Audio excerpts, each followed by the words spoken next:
இந்த பக்கம் காட்டுக்கே ராஜானா விராட் கோலி தான், அதே மாதிரி அந்த பக்கம் இந்தியாக்கே ராஜானா நம்ம ரோஹித் சர்மா அப்படிங்கிற மாதிரி தான் பல சாதனைகளை நிகழ்த்தி காமிச்சிருக்கிறாங்க இவங்க ரெண்டு பேர்.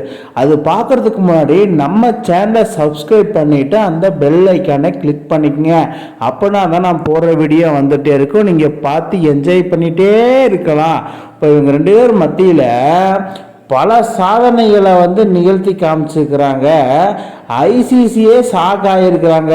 யாரப்பா இவங்க ரெண்டு பேர் கன்சிக்யூட்டிவாக பர்ஃபார்மன்ஸ் பண்ணுறாங்க, கன்சிஸ்டன்சியாக கப்பும் அடிக்கிறாங்க, சாம்பியன்ஸ் ஆகிக்கிட்டே இருக்கிறாங்க.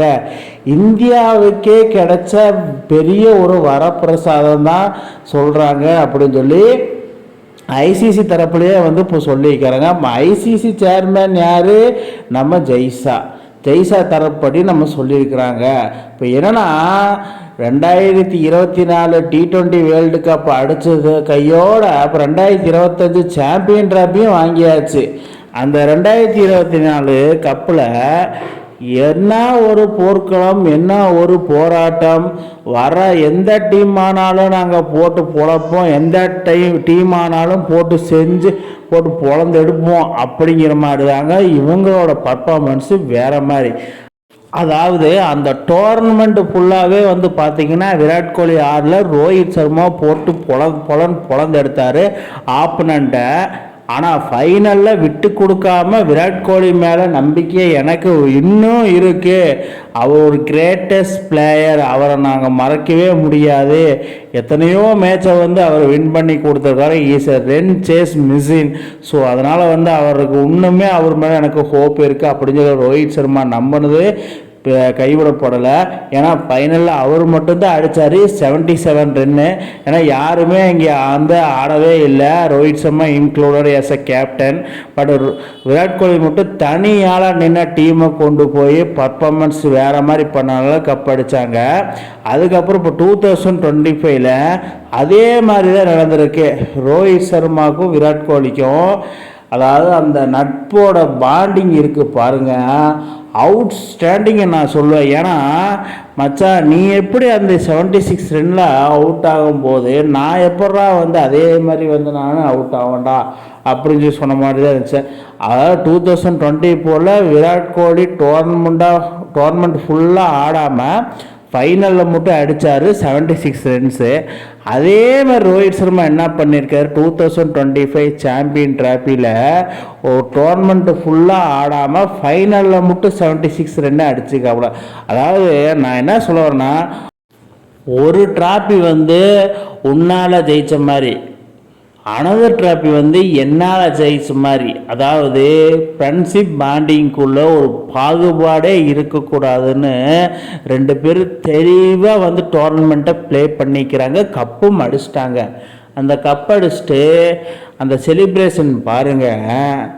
அதாவது வேறு மாதிரி ஒரு சம்பவம் துபாய் இன்டர்நேஷ்னல் கிரிக்கெட்டில். அதாவது சம்பவத்துக்கு மேலே சம்பவம்.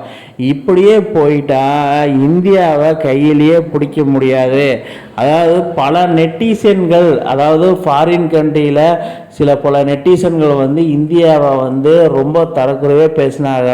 எதனால்னா ஐசிசி சேர்மன் ஜெய்ஷா. ஸோ அதனால் பார்த்தீங்கன்னா இந்தியாவுக்கு ஃபுல் சப்போர்ட்டாக இருக்குது. அதனால் அவங்க ஈஸியாக கப்பு வாங்கிடுறாங்க அப்படின்னு சொல்கிறாங்க. ஏன் இதுக்கு முன்னாடி நீங்கள் பண்ணாத சம்பவமா? நாங்கள் மட்டும் பண்ணிட்டோன்னு அப்படி தான் பண்ணுவோம், உங்களால் முடிஞ்சதை பார்த்துக்கோங்க அப்படின்னு சொல்கிற மாதிரி தான் இருந்தது இவங்களோட பர்ஃபார்மன்ஸ். இவங்களுக்கு பக்கபலமாக பார்த்தீங்கன்னா நம்ம ஜெய்ஷா இருக்கிறாப்புல. ஏஸ் அ ஹெட் கோச்சாக நம்ம கம்பீரம் இருக்கிறாரு.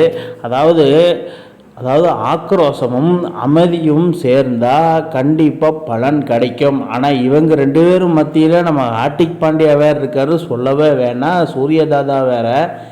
அதாவது Virat Kohli, Rohit Sharma one of the legend of ever seen it produced அந்த மாதிரி தாங்க இருக்குது. ஏன்னா சம்பவத்துக்கு மேலே சம்பவம், ஒரு சம்பவமா 2 சம்பவமா ஏகப்பட்ட சம்பவம் பண்ணிக்கிறாங்க கிரிக்கெட் லைஃப்பில். அதாவது one of the greatest ever produced India அப்படின்னு சொல்கிற மாதிரி தான் இருக்குது. பிசிசிஐ வந்து நல்ல ஒரு பிளேயர்ஸை வந்து உருவாக்குறதுல வேறு மாதிரி தரமான சம்பவத்தை பண்ணுவாங்க. அந்த மாதிரி தான் வந்து இவங்க 2 பேர்த்த சூஸ் பண்ணது. அதுக்கப்புறம் அவங்களோட பாண்டிங்கை பற்றி பார்க்கலாமா? பாண்டிங் அப்படின்னு என்ன, அதாவது ஃபஸ்ட்டு ரோஹித்தை கேப்டன்சி பண்ணும்போது விராட்டுக்கும் ரோஹித்துக்கு ஏகப்பட்ட மோதல்கள் இருந்தது. அதாவது ஃபேன் பேஸ்ட்டை பொறுத்தவரை நீங்கள் பெரிய ஆளா நாங்கள் பெரிய ஆளா அந்த மாதிரி தான் போயிட்டு இருந்துச்சு. ஏன்னா விராட் கோலி வந்து ஸ்டெப் டவுன் பண்ண உடனே ரோஹித் சர்மாவுக்கு கேப்டன்சி கொடுத்ததில் வந்து பார்த்தீங்கன்னா ஏகப்பட்ட வந்து முட்டல்கள் மோதல்கள் அந்த மாதிரி தான் இந்தியன் ஃபேன்ஸ் சைடில் வந்து பெரிய ஒரு பாதிப்பை ஏற்படுது. அதெல்லாம் பொருட்டாக எடுத்துக்காமல் இவங்க 2 பேர் நாங்கள் 2 பேர் ஃப்ரெண்ட்ஸு தான், எங்களை வந்து நீங்கள் எதுவும் நீங்கள் நினைக்க வேண்டாம், நாங்கள் எப்படி ஃப்ரெண்ட்ஸாக இருக்கிற மாதிரி நீங்களும் ஃப்ரெண்ட்ஸாக இருங்க அப்படின்னு சொல்கிற மாதிரி தான் இவங்க சாதித்து இப்போ காமிச்சிருக்கிறாங்க. இதனால் என்னமோ தெரில 2 பேரும் ஃப்ரெண்ட்ஸும் அமைதியாக இருக்கிறாங்க. இந்த அமைதியோடு வந்து நான் என்ன சொல்ல வரேன்னா, 2027 ஓடிஐ வேர்ல்டு கப் ஞாபகம் இருக்குங்களா? அதாவது சவுத் ஆப்பிரிக்காவில் நடக்க போகுது. அந்த ஓடிஐ வேர்ல்டு கப்பை இவங்க 2 பேர் இதே மாதிரி வந்து ப்ளே பண்ணி கப்பை அடிக்கணும். நான் என்ன சொல்ல வரேன்னா, ஆளுக்கு ஒவ்வொரு டோர்னமெண்ட் அடித்தாங்க. 2024 விராட் கோலினா, 2025 ரோஹித் சர்மா.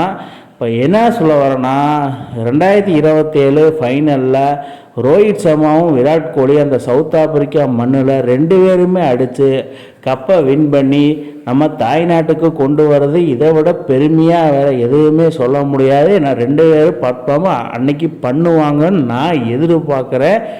மக்களே நீங்கள் என்ன சொல்கிறீங்க? இவங்க 2 பேர் அந்த சவுத் ஆப்பிரிக்கா மண்ணில் பர்ஃபார்ம் பண்ணுவாங்களா பண்ண மாட்டாங்களா? கீழே கமெண்ட் பாக்ஸில் கமெண்ட் பண்ணுங்க. இந்த மாதிரி இன்ட்ரெஸ்டிங் கிரிக்கெட் வீடியோவை தெரிஞ்சுக்க நம்ம சேனலை சப்ஸ்கிரைப் பண்ணுங்கள், லைக் அண்ட் கமெண்ட் பண்ணுங்கள். மேலும் மேலும் உங்களுக்கு வீடியோ வந்துகிட்டே இருக்கும்.